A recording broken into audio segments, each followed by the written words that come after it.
Greetings, everyone, and welcome to another podcast at Behind the Wheel. You've got your host here, Jordan, and I have Brooke, our occupational therapist and regional clinical supervisor up here in Queensland. Welcome, Brooke, to the pod. Hello, thanks for having me. Thank you for volunteering as tribute, and excited today to get to know you more personally and professionally, and hopefully we'll share some really good nuggets as an experienced OT here at Chen Physio, looking after quite a few of our OTs and their development, but also want to know a little bit about your, career and how that journey was to where you are today. Yeah, for sure. No, I appreciate it. Cool. All right. First question. Occupational therapy. Where did that all start for you as a career choice? Yeah, And take me through that. I was always interested in working in some sort of healthcare area. I used to want to do aged care, but in school, I was offered like a work experience placement working in community OT. So I joined a lady there. She had a business seeing pediatric clients. So that kind of gave me my initial taste into occupational therapy and learning a bit about what it was and like what sort of things that we can do. So after that work experience, I really connected with it, enjoyed it, and then chose to study it at uni. Great. So was this like your year 10 sort of high school work Yes, experience? grade 10, Because it's yeah. great that Full they do that. experience. Yeah, Our school did that as well. definitely a little taste into what's out there. And who hooked you up with the placements? Was it your mum like me who called her contacts and got you into placements? Did you find it yourself? Did the high school help you? How did that all come about? Yeah, I found it myself. We sort of discussed Great, good with on the you. school like areas that we were interested in. And my mum at the time was a kindy teacher and she had worked with OTs previously. Yeah, So it come up in conversation. We'd talked about it a little bit and she sort of suggested, oh, maybe you could look into OT and see if there's any work experience out there. So yeah, we went from there. great. Okay, so going into the world of OT, did you do your bachelor's? Where did you study? And take us a little bit on that journey. Yeah, I studied at USC, so the Sunshine Coast University. I moved down there from Harvey Bay specifically to go to uni and to study OT. So I did like my Bachelor of Occupational Therapy honours.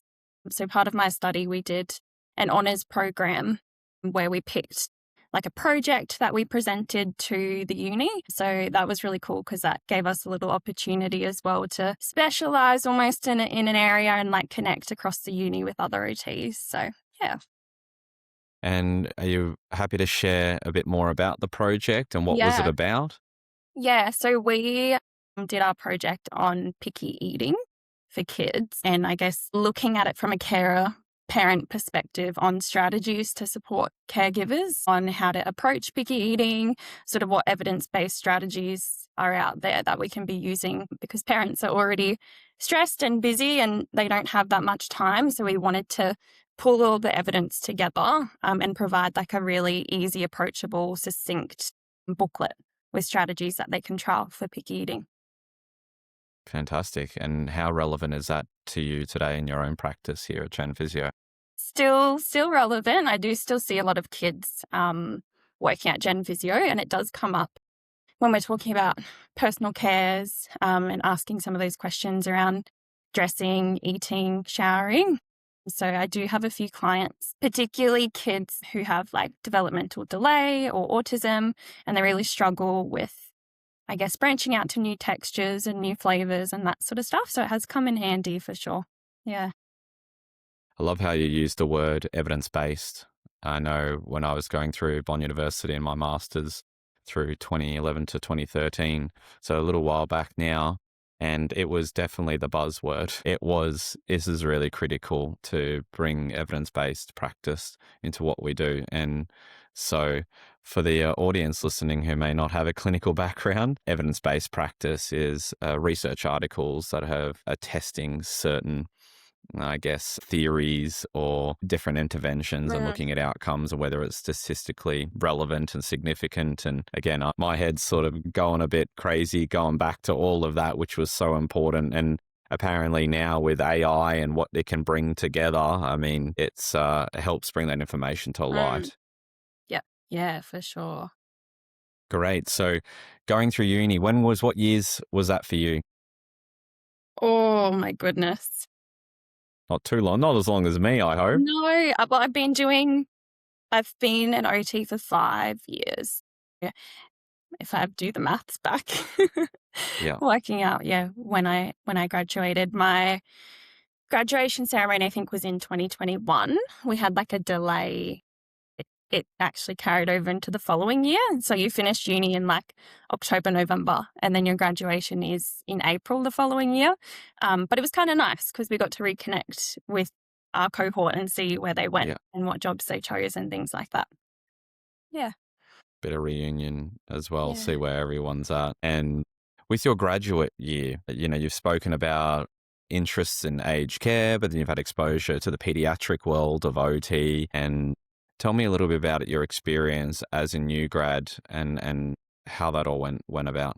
Yeah, so I stepped into community OT as soon as I graduated from uni. So I primarily had done most of my placements in hospital settings. So primarily working in the ward with occasional community visits attached to that. So when I stepped out of uni into work, it was a bit of a change going from an environment like that into the community. But I started in a very broad role, and I guess similar in a diverse way to Gen Physio, seeing NDIS, aged care, private clients, DVA, all of that sort Yep. of thing. So I definitely got both ends of the age spectrum, working with pediatrics and geriatrics, which are my two areas. I love working with those age groups. So yeah, very broad, but supported and making it a good opportunity to gain a wide variety of skills and be a sponge and soak everything up as a new grad before figuring out if there was a particular interest area as such or narrowing Yeah. things off too early. Yeah, great. Well, you're one of the smart ones when it comes to starting your journey as an OT, coming into community. Obviously, we're Mm. self-confessed. I'm a biased in this space that, obviously that's what we specialize in. But the broad, I guess, clientele that you get to treat from all different ages, backgrounds, disorders, Mm. you're going to see quite a bit, and that will really help shape you as a occupational therapist, but then also you get exposure to different, I guess, clientele with different diagnoses and different backgrounds. You can, decide, which area do I have a bit more interested in? Where Mm. do I want to develop? So just going back to your new grad, and I'm thinking, that we just brought on some very engaged and new grads ourselves here at the start of 26, but what would be that challenge? What would be the biggest challenge you feel would be for, what was for you as a new grad coming into community? I think being able to wear, in a sense, different hats and to coordinate different things on the go, like there is, because we are working across such a range of clients, there is a wide range of skills and communications and like collaborating with builders, equipment suppliers, support coordinators, case managers. And so I think the hardest part for me was kind of getting into a bit of a routine with how to manage everything on the go, and keeping track of all those sort of little factors for each client to progress things forward. And so that took a little while to develop, I guess, the best method of tracking my caseload and tracking those different areas that I was working across at once. Yeah. And yep, so stakeholders, that's when I hear all of that. I mean, Mm. the beauty of OTs in particular in community, and most of us in community, is you're working with different stakeholders. And physio myself, I can see the OTs, the challenges you guys have, obviously leading OTs in my own journey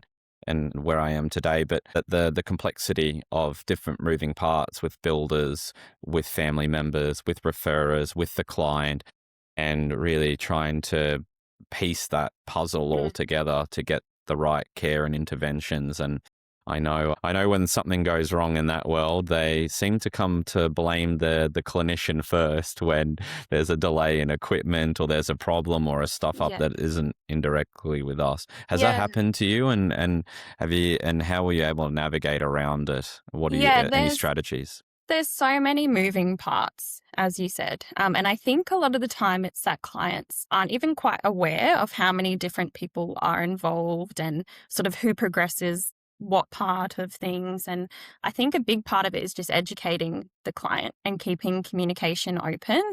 And so being really clear, if it's an issue around they haven't received their equipment, but it's been trialed by the OT and it's been paid for by the case manager, then to direct the inquiry of the wait time and things to the equipment store. So I think a lot of it is just giving them that knowledge and those examples of whose role does what, and supporting them to reach out and communicate to the correct people. So, how important is it for you to be a good communicator in your role and for a community clinician? Hugely, yeah, massively important. Both verbal communication, in appointments and in meetings and all of that, but as well as the written communication, because we do have to send lots of emails, we have to write lots of reports, do our treatment Yeah, notes, make things really clear. And so having communication skills in both areas and like paying attention to making sure you're covering the written communication as well as communicating in session is really important. And it's a great way, like we can use our communication in all different ways. We can approach how we talk to a client more casually if we're sort of trying to ease into things and build rapport versus then adapting that communication if it's a really formal stakeholder meeting. So yeah, big importance of how we communicate and where. so, as a clinical supervisor here and looking after OTs across different years of experience, is that something that you're advising and supporting our clinicians? Do you find that's a big element that you're Mm. supporting them with? And is there anything else that you find that's more common questions that are asked or support that's needed from you? What would that be as well outside of communication? Yeah, the communication is a big one for OTs to learn those different communication strategies. And I think even encouraging them to communicate back to us, to the supervisors and to the Yeah, team managers. yeah, And I guess we talk about, not being afraid to ask questions, but it's also not being afraid just to stay quiet. So even encouraging them to give feedback, whether that's positive feedback or whether there's a little bit of like criticism or areas for improvement.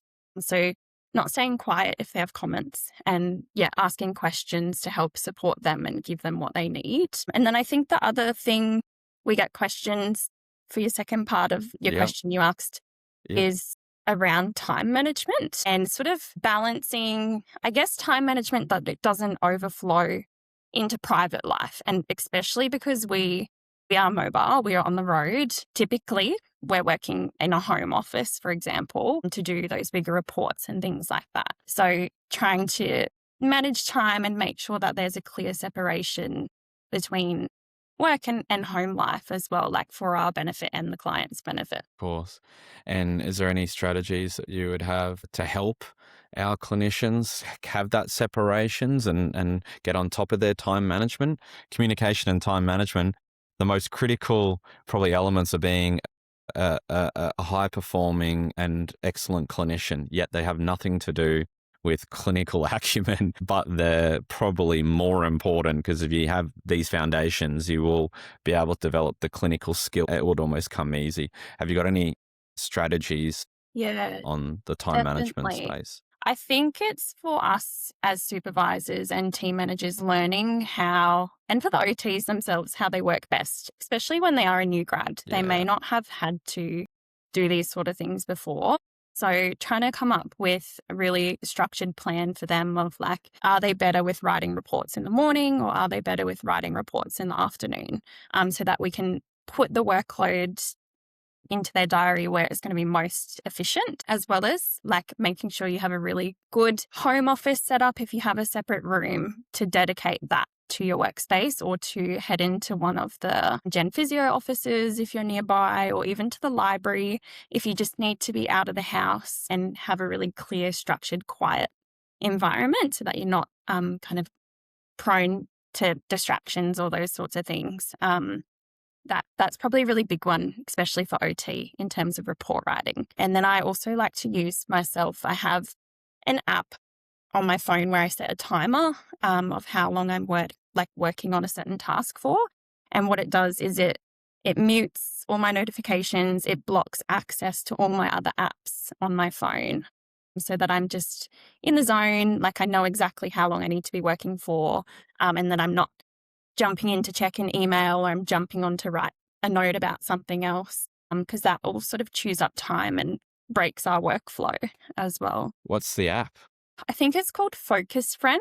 It's just one that I found Focus on that. Friend. Yeah, Yeah, App you get Store. a little character and you set a timer, and then if you focus for a certain amount of time, you can build their house and decorate the house and things like that. But yeah, mostly it's good for me because it goes into like a deep focus mode.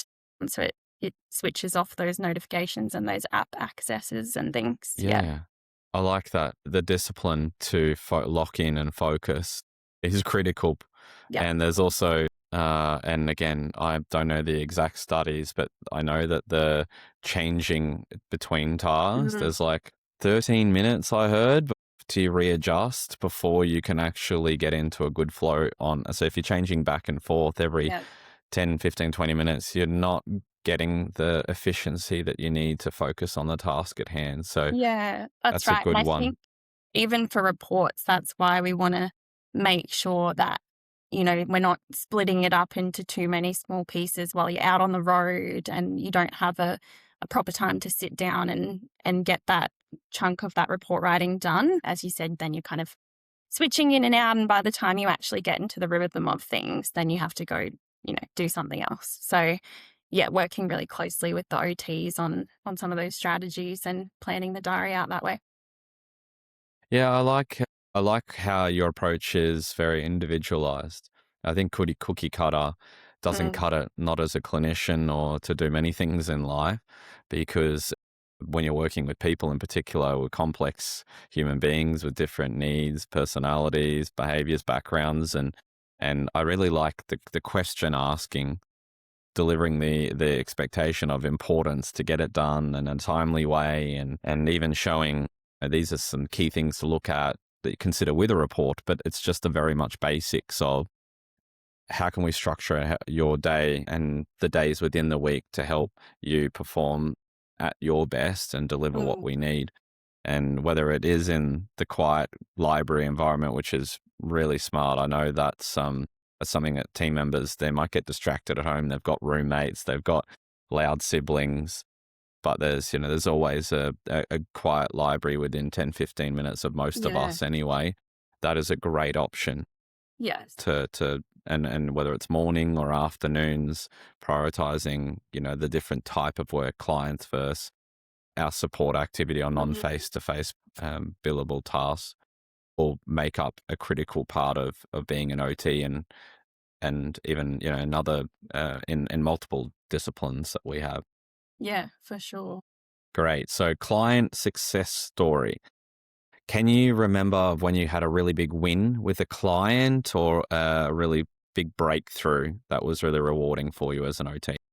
I think the ones that come to mind the most are working with my kids, like pediatric clients that I see. It is quite a big part of my caseload. And one boy particularly, I was referred to see him for emotional regulation and understanding, expressing his emotions. And we really were starting like at square one or square zero. Like he didn't have any sort of understanding of basic feelings or, how his body felt, if that equaled a feeling or what was going on and why. Like, why am I feeling this way? What's just happened? He was quite, I guess, like oblivious to those factors and just still learning about himself. So working with him, it took quite a while, over quite a few sessions, but we looked at zones of regulation.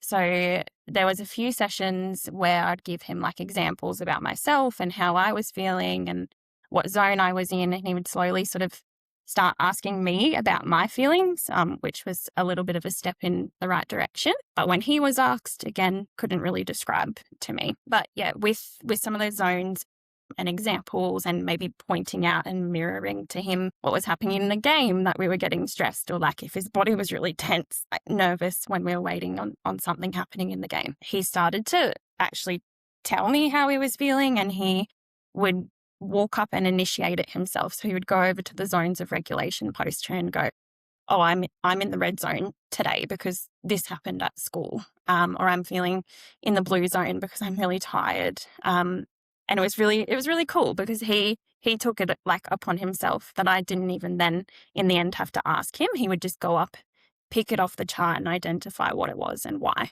So that was awesome because it was just such a change from where he was when I started, to what he was then able to do, yeah, with those supports in place. Fantastic. So you can certainly, as the treating clinician, can see those improvements and Mm. milestones.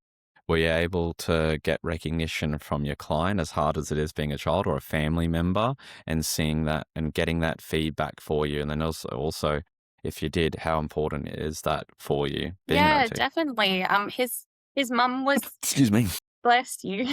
Thank His you. mum would give me examples throughout the week where they were looking at the chart together and sort of talking about feelings, and that he was again initiating and telling her, like, "I'm in the red zone, you're making me angry," or yeah, gave me a few examples that it was happening at home as well. So it was sort of an ongoing thing that he was learning to do.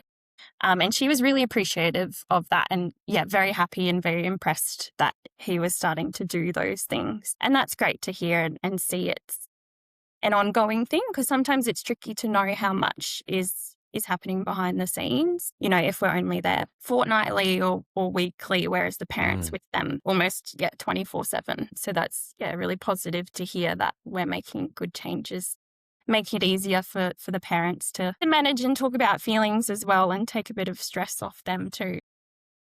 Yeah, great. And is it important for you to bring in family members or working with family members, getting that feedback? And how does that help you get results with your clients? Definitely. Particularly for kids, because they are the ones that are seeing them and the ones that have the opportunity to implement a lot of the strategies more consistently. And same with teachers at Yeah. schools, Oh, and okay. making Yeah. sure that there's consistency across home and across school with the strategies of what we're implementing, so that they're not getting confused of, "Mum's telling me this, but my teacher's telling me this, and my OT's telling me this." So bringing people in, but making sure they're all on the same page and using the same strategies as each other. It's a lot more consistent. It's a lot more opportunities for the child to practice the things repetitively as well. Yeah. So it moves forward to achieving results and progressing a lot more quickly than if we just saw them once a week or once a fortnight and that was it. Yeah. 100%. And when I was treating clients many moons ago now, probably 5+ years, but I always know that the clients that I had supportive family members or carers that were engaged and were able to run through the home exercise programs and support the client to do certain movements that they might not normally do, or get them up and moving, get them a little bit less, more Mm, active and less sedentary. They always got a bigger benefit or improvement in a shorter time frame. yes. So Yeah. it's great to hear that different disciplines were all engaging with multiple stakeholders, again using communication and then getting that support outside of the time that we might be with the client, whether it's Mm, weekly, fortnightly. The results can be amplified, yeah. so that is important. So we talked about some really key sort of core skills or attributes to have that are really non-clinical, but have such an important impact in being a clinician, like communication, time management, feedback, transparency Mm, around what we're trying to do. So that's great. I'm very much a big believer in these are some of the skills, these soft skills, what clinicians perhaps need to focus on more, if anything, mm, than the clinical components, because clinically they've been in the books for 4 years for a good amount of it. Now coming out mm. into the real world, this is the important skills that they can Yeah. develop. Yeah, for sure. And there's, you know, what referrals come through to us is going to play a factor in how quickly. We're gaining new clinical skills and things like that as well. And that clinical training and upskilling, like, it will come, and there's sort of progression plans and supports we can have in place for those things. Whereas, yeah, if you're not speaking up and asking questions and all of that kind of thing, the biggest plan we have, the greatest plan we have in place is not going to be successful if, they're not understanding it and they're not kind of engaging with it and asking questions. So yeah, for sure, that I think contributes maybe not more than clinical skills, but sets them up for success to gain the clinical skills. Foundation Yes, that's to right. progress further. Yeah. Right. Gee, if you didn't have much clinical skills, you'd just be walking around in circles. But yeah, hand in hand, perhaps, the Yes. importance of that, which is key. Because at the end of the day, the client responds with building rapport Mm, and wants to have that trust and have good communication with you. So yeah. having that importance, then to bring the other stakeholders in and then being able to get the therapy done is just going to get the results. So Mm, fantastic. Now to the fun stuff. Is there any, and this is all fun stuff, but the easy personal stuff around you, Brooke, is there anything that you might perhaps, is there anything, a secret talent or a hobby or something that you'd like to share with the audience that's outside of you being an OT? I don't know if it's a secret talent, but I did get into roller skating quite a few years ago. It was just before COVID hit, so I can say that I did it before everyone sort of got on the roller skating bandwagon in COVID. Yeah, I roller skate. I haven't done it in a little while, just with things being busy lately, but I do love roller skating, and I sort of was learning a few tricks on my skates as well, which I was quite proud of. So you're going to be down roller skating down here on the Gold Coast. Not that you live down this way on the beach. You're going to Be be one of very those people. scenic. Yeah, Yeah. that would be nice. Okay. Yeah, Yeah. might have to make a trip to do that. Yeah, you're gonna have to, because you'll see a few others out there getting on the Yes. rollerblades. Yeah. I mean, it's not as popular as it once was, but I remember growing up as a kid down in Melbourne before I moved up here to the Gold Coast 20 odd years ago. But we loved going to the roller skate ring.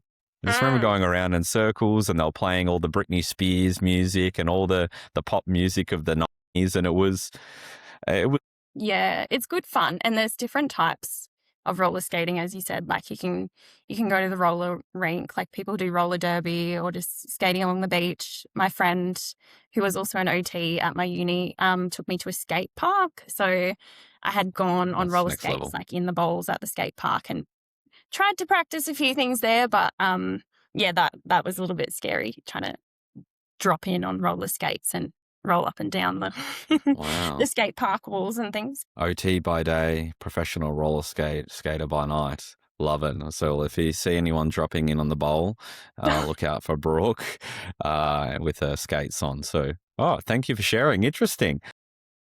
And last bit, we call it the quick fire rounds. Mm, It's quick questions, all to do with, kind of day to day being in community. And the very first one is, what's your go-to lunch on a day? Have you got a pre-packed meal? Are you heading to a cafe that you yeah. love in between clients? What's your favorite go-to? Yes. Yeah, it does vary day by day. I typically try to cook more at dinner time so that I can take leftovers with me for my lunch. But if not, go to would be grabbing some sushi or Subway, I think, when I'm out on the road. Yeah. They're easy for the other community clinicians out there or anyone in community. They're the best. It's quick. It's easy. If you're really game, you can eat while driving if you're behind. Not that I recommend that, but that was the Subway. Although when we used to have white shirts and trying to Mm, have Subway while you're in the car, it's can it be a disaster too? So, but yeah, great, love it. And coffee order? Are you a coffee drinker? I am a coffee drinker, thanks to uni and getting through my degree. I now love coffee. Yep, Caramel latte is my go-to, and that's a either good one. hot or iced. Either way, it depends on the weather. So whether I want something hot or cold to cool me down. For the Victorians out there, they have no idea what iced coffee is because if they did that, then they would freeze over. But it is definitely popular up in Queensland, that's for Yeah, sure. for sure. And favorite playlist or podcast while you're in the car? Well, I was very slow to jump on the bandwagon of listening to Hamish and Andy. So I listen to Hamish and Andy's podcast, and I have like hundreds and hundreds of episodes to go. Because I started right back at the beginning. So that's my go-to because yeah, if I've got a long drive or I know going to be in the car a lot throughout the week, I always know that there's going to be an episode there ready for me to go. So and it's lighthearted, it's funny. It's Yeah, a a good bit of go-to. humor, a bit of Yeah. fun, and yeah, it's not too serious. Yes. I like that. Hamish and Andy. Yeah, Yep. they're good for a laugh. And a phrase you find yourself saying often in the car or at work or to your team, is there anything you find that you say more often than not? Probably like checking in and saying, "Do you have any questions?" Because I know some people are afraid to speak up if they have a question, and they might have a question in mind that other people are thinking as well. So I do like to say, "Do you have any questions?" To OTs, whether that's in training or one-on-one supervision, and to clients as well, just to confirm their understanding and tell us sort of how they've just perceived what we've instructed or what we've given them, or if they have any other concerns before we head off, so that we make sure they get the best care as well. Yeah, questions is key. God gave us two ears and one mouth. We need to ask questions and listen more, and Mm, that's going to improve communication. Something I need to work on more, but yeah, it's great. Yeah. yeah. And a dream holiday destination, if it was a road trip, what would that be for you? That's a good one. I don't know road trip wise because I haven't been over there, but there's quite a few countries in Europe that I would like to go to. My last name Funke is German. My dad's German. Ah, His grandparents lived over there. Sorry, his okay, great. parents, my Yeah, grandparents. yeah, So I would love to go over to Germany and like see where they were from and drive around just their small town. yeah. Yeah, do a few Bit of things family over there. history. Yeah, for sure. Yeah. So it's not funk, it's Funka. funka. Funka. Yes. Funka. There you go. Well, here's some news. My last name, which we're seeming to go with Gorda, is actually Gauda, Okay. and it's German. It's German as well. Yes, so German ancestry went to Sri Lanka. That's how they met my grandparents, or that's how that all happened down there somewhere in the early 1800s, and then married the locals. Then that's how it sort of came down. But yeah, I'm what you call a burger Sri Lankan. So there's three different types. Sinhalese is a local, Tamil, Indian Sri Lankans, and then burger is a European Sri Lankan. So we make Okay. up less than 1% of the population. Wow. So very fortunate that typically, or back in the day anyway, when it was Ceylon, we had the good jobs, the European, but that was all changed when it went from Ceylon to Sri Lanka and it was British colonized, so they left. And then when that changed and we got independence, then going on, I could probably spend the next half an hour talking about this, but that's when the family decided to leave. A lot of the good jobs were given to the locals and not Mm, necessarily the European Sri Lankans. Long story short, Gauda is German history for me. So there you yeah. go. Okay. Very interesting. And to close us out for the podcast today, one last question I have for you, Brooke. What would be one tip you'd give someone starting out in occupational therapy as an occupational therapist in the community here at Gen Physio? What would be one key tip to help them within their new role? Yeah, I've got so many tips. One key tip I think is just to soak up as much as you can and to embrace the fact that although at first it might seem a little bit overwhelming to have such a diverse caseload and opportunities coming to us, it really does provide a good range of learning and upskill in lots of different areas. And you have the supports there to do that, like to take on those opportunities with support of your supervisor and your team manager. So soak up as much as you can, keep yourself open to the different types of clients, conditions, age groups that come through, and Yeah, set yourself up with a really good foundation. wise words. Thank you, Brooke. It's been Thank great you. to have you on the podcast, and I appreciate you sharing your wisdom all through your journey personally and professionally, and look forward to hearing all the great stories of our new starting Congrats. OTs Yeah. coming through the ranks. So thank you so much for your time. Appreciate it. Thank you. Thanks, guys. And that's it for us. Bye for now. Bye.